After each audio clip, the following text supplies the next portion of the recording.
Again, this is the Advanced Breathworker Training Supervision video conferences and session number 1, which is dealing with challenging clients. Lenny and I will be presenting tonight. Lenny, do you want to introduce yourself? Sure. My name is Lenny Delvecchio. Briefly, I've been doing breathwork since 1999. First learned from actually Steve Moe in the esteemed panel here and Jim. I've been a trainer at Transformations. I'm a level 4 breathworker certification. I'm a psychotherapist also. So that's my main job outside of this. So what I'm going to talk about is, challenging clients or challenging situations, basically in 2 ways. I'm going to talk about it in terms of things we identify in them and things that we feel within ourselves. So kind of split that way. So identifying in someone else, a behavior, an attitude, a tone, or something like that. And then things we might feel, emotions, physical sensations, we might get triggered or something. That might be an internal thing. And sometimes it's a mix, or sometimes it's both. But there's almost always an element of, what am I feeling in this situation? And that might influence how I respond. Most likely will influence how I respond. When you're observing something in a client that you find challenging, you might use curiosity to help yourself from, say, being judgmental. And so that might be, asking yourself, why is this showing up? Is this something about my history that this is similar to and causes me to, have an emotional response? Is this, as an example, related to, say, my fear of not having enough money, as this client is sharing? So then I feel this thing coming up within me. And so curiosity is one of the techniques to bring to bear in these situations that we might call difficult. Also, you might ask a client, you might ask them questions, another version of curiosity, but trying to get clarification from them. And so you might say, I noticed, whatever it is, I noticed you're not taking responsibility for that situation. What's happening here? Just being inquisitive without necessarily being accusatory. So that curiosity is one of the ways to get through that stuff. What I'm going to do is talk about, I think I have 6 different types of difficulties that we might have with clients. And some might overlap, some things you may have heard. In fact, even in some of the breathwork trainings, we talk about resistance and types of resistance. And there's a little bit of overlap, but I give this a little bit more of a personal spin here and some new things that aren't covered anywhere else that I'm aware of. First type of difficulty would be facilitator boredom. So you might be surprised that happens. This is such an exciting type of activity, doing breath work with people. And there's so much that happens. We all have experience with this. It can be highly powerful and energizing experience to do breath work, to facilitate breath work. How can we have facilitator boredom? Well, maybe it's the same thing happening over and over for a client, let's say. And so there's maybe this internal expectation, something different. The world is changing. Your life is changing. My life is going through things. How can we have the exact same experience over and over? And so it's possible to have this kind of a thing happening to you. And so with each of the 6, I'm going to list 1, 2, or 3, I'm going to call them possible antidotes to those difficulties. I'll just use that terminology. Okay, so possible antidote 1 to this facilitator boredom is to explore a new area of the client's history, for example. So again, it's more curiosity and questions. And so you might say, well, Lenny, is that just a distraction? They keep telling the same story or something. Is that just a distraction? Perhaps, but I think more it's a refocusing. And so, when things keep getting repeated, perhaps we focus on something else. And so maybe just asking questions. And so, some of these antidotes have to do with literally in the session while the person's breathing. Some of these have to do with the maybe the pre-work or the preparation as person enters in. Often I'm doing some conversation and checking in and finding out, what's happening with them. And so some of these things like this one, for example, might be more likely done in that verbal conversation element of a breathwork session rather than necessarily while they're in the middle of their breathing component. Okay, antidote 2 for facilitator boredom. Teach the client a new skill or concept. So in the verbal part, you might use a skill like, it's got a bunch of different names, cognitive restructuring, but it's simply using a question like, what's the evidence for that? So a client might present, I have this fear I'm gonna lose my job. And so, that may be valid, but oftentimes things get magnified internally when we don't express them or when we're holding on to them a lot. And so what's the evidence is like, well, okay, what's the evidence of that you're going to get fired from your job? And so oftentimes things are exaggerated in someone's mind. And so we can go through some facts and find out that it's actually pretty unlikely. I just got an email from my boss saying how good a job I did, or a customer, really enjoyed my service on the phone, or whatever it is. That's one of these tools to challenge sometimes worrisome thoughts or anxious thoughts. You might teach something like movement. Could be a basic thing. I do a fair amount of Qigong and kind of a subset of Tai Chi, more in the healing aspect, life energy enhancing activities. So you can get trainings in that pretty easily. There's places all over the world teaching that now. You can get things online.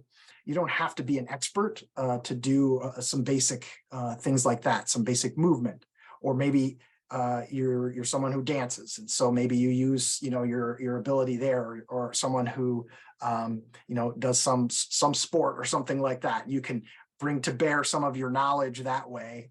So a movement might help get a person out of that circle of telling the same story over and over. And of course, breath techniques. And so sometimes that'll be useful in the middle of a session. Box breathing, for example. Maybe again, if someone keeps telling the same story and you want to, have them focus on something.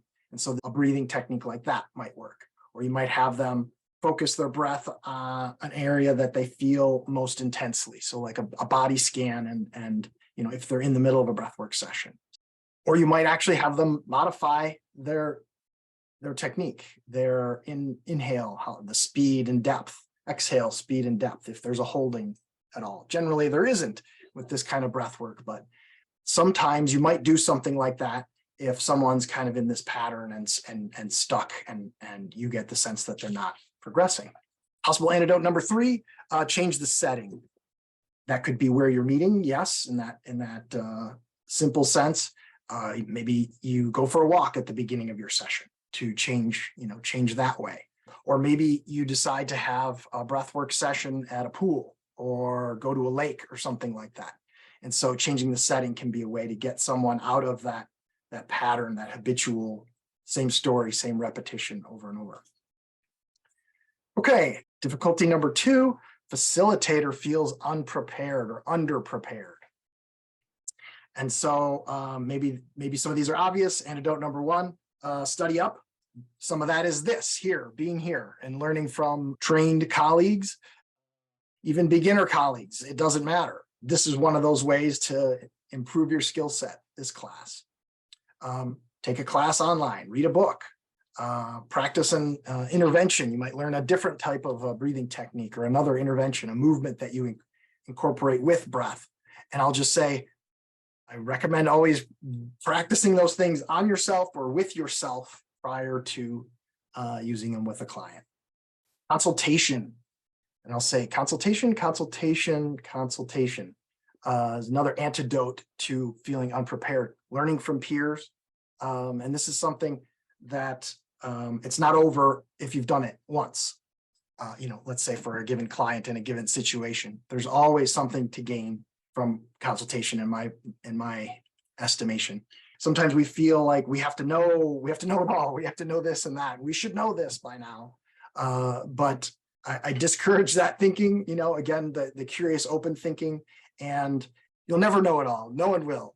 It's an interaction between two energetic beings. And so there's never the exact same thing happening twice.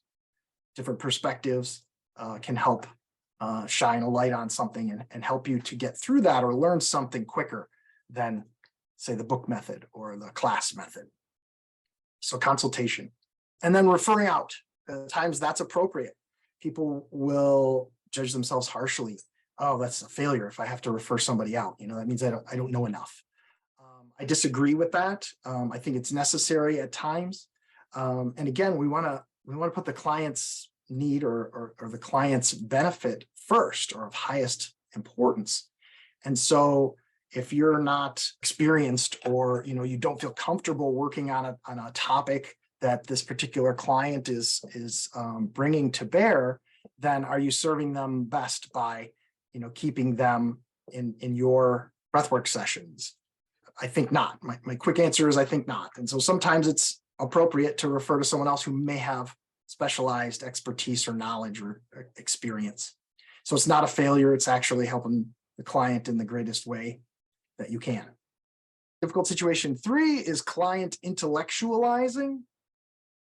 So this may show up as the know-it-all, the person that has all the answers. It may show up as someone who has an inability to feel what's happening in their body or to feel emotions at all. Antidote 1, teach emotions. Some great stuff from the School of Spiritual Psychology from years ago that Jim taught. Maybe it's teach them the primary emotions, mad, sad, glad, scared, and help them to understand how those might be at play in their bodies, in their days. Maybe you use journaling. There's a great journal stem that can be homework or used in between sessions. Some of you have probably heard this stem and probably used it, but an emotion I felt and expressed today was ... Have them complete that sentence stem. An emotion I felt and expressed today was. That gets them thinking about it and benefiting from this higher awareness, even when you're not in session, outside of the work you're doing directly. So emotions. And another thing Jim mentioned, antidote 2 for the client intellectualizing is my recommendation is to stay humble. We can get into a mode where we want to, provide counter evidence to prove them wrong, let's say, or to straighten them out or something of that nature. And that almost always backfires. There ends up being this escalation. It's more like the toddler who's not getting what they want. And it can become like a tantrum of escalation. And so I discourage that. So stay humble, trying not to impress the person with your credentials, your knowledge, your whatever you might have to back you up. And along with that is stating your own limitations or your skill set and where you aren't comfortable in an area. It might be. So just one that pops in my head is client comes in, I want to do magic mushrooms while we're doing breath work. And I'm not against that. I don't know anything about that. I'm not experienced with that. And so I kind of have to, I feel comfortable only drawing a line there for me now. I mean, that might change in a year if I study this and learn about it. But for now, that's not something that I'm familiar with and comfortable with. So, sometimes admitting I don't know anything about what you're talking about, that's okay. Difficulty number 4, I kind of have a generalized one, client lack of resources. So lack of resources could be time, could be money, could be support or something, like relationship wise outside of sessions. And oftentimes that shows up as, I can't do it because blank, I can't afford this. Well, my work schedule is blah, blah, blah.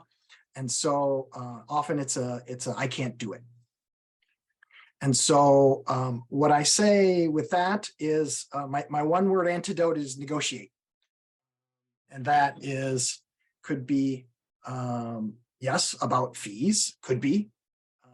It could be timing. It could be how we do something. I might make a suggestion. They say, I can't do that. And it might be, the rigor or the rigidity with which I presented it. And so negotiation isn't just about money. It's about all these things. It's about how we interact and what we do. Number 5, client endorses victimhood. So this happens. I even fall into this situation at times. It's not my fault, or you might hear a client say, "Oh, no, you don't understand. Again, I can't do this because blah blah blah," and that's important to listen to that and learn about the situation. There may be triggers, or there may be historical things that cause very dramatic reactions, things like dissociation or something like that from a traumatic history. And we can't prevent everything from happening, or we can't make everything happen exactly how we want. But in general, we're not trying to initiate a dissociation as we're working with people in breath work. So safety is one of the antidotes. Safety in terms of the environment that you set up. And that's everything from, you and how the chairs are arranged, how the room is arranged, lighting, all these things are relevant, and interactions. So how you communicate with the person also conveys a level of safety.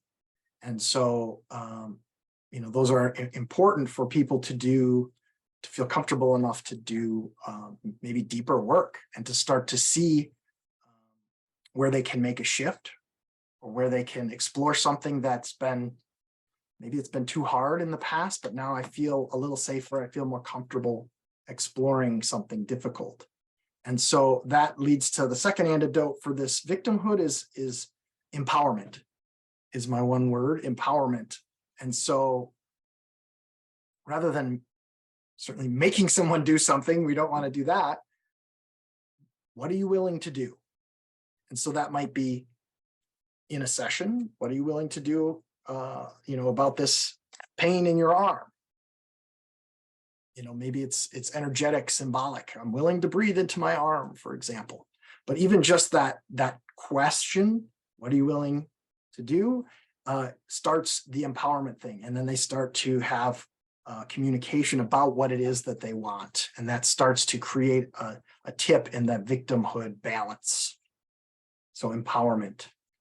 Often we'll make suggestions, try this. Are you willing to, bring your knees up and put your feet flat on the ground?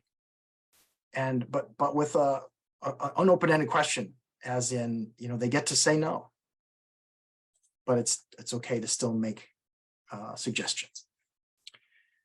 And my last area for tonight, challenges and difficulties, client complains excessively.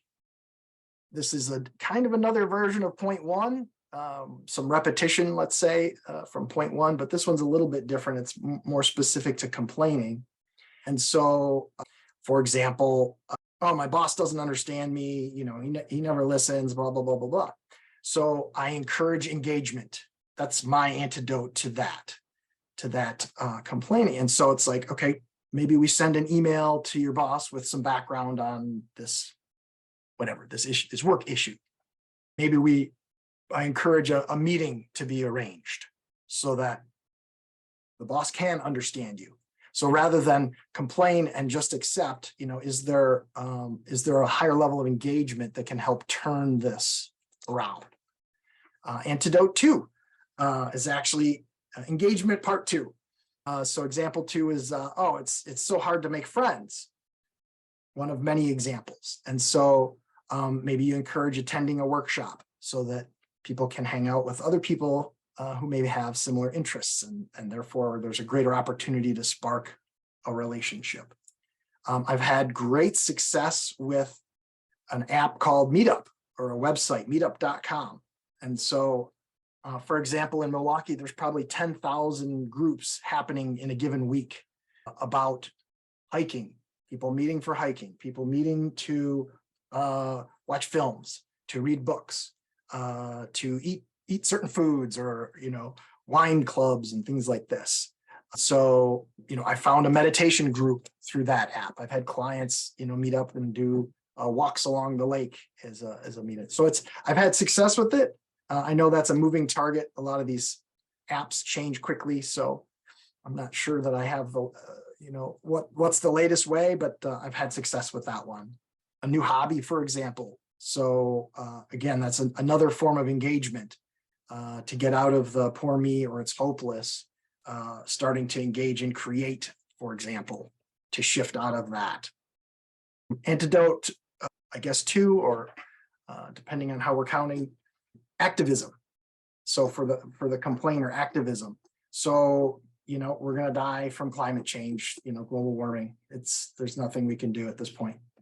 And I don't know. I'm not an expert on this, but I still encourage action. So maybe you join a local cleanup group to clean a park, or maybe you help plant trees. Some of these things don't cost any money to do. Maybe you start to grow your own food or work in a community garden, things like that. Or you could donate, if you've got more money than time, perhaps, then donate the Nature Conservancy or something like that. These are some of the areas that I found I've had difficulties with, and I've heard from other people, and some of the antidotes that I've used to try and get through those. Great. Thank you, Lenny. What I appreciate is that I know you work daily with people and you've used all these. This isn't just something you read in a book. So they come from your experience. Sure. Thank you.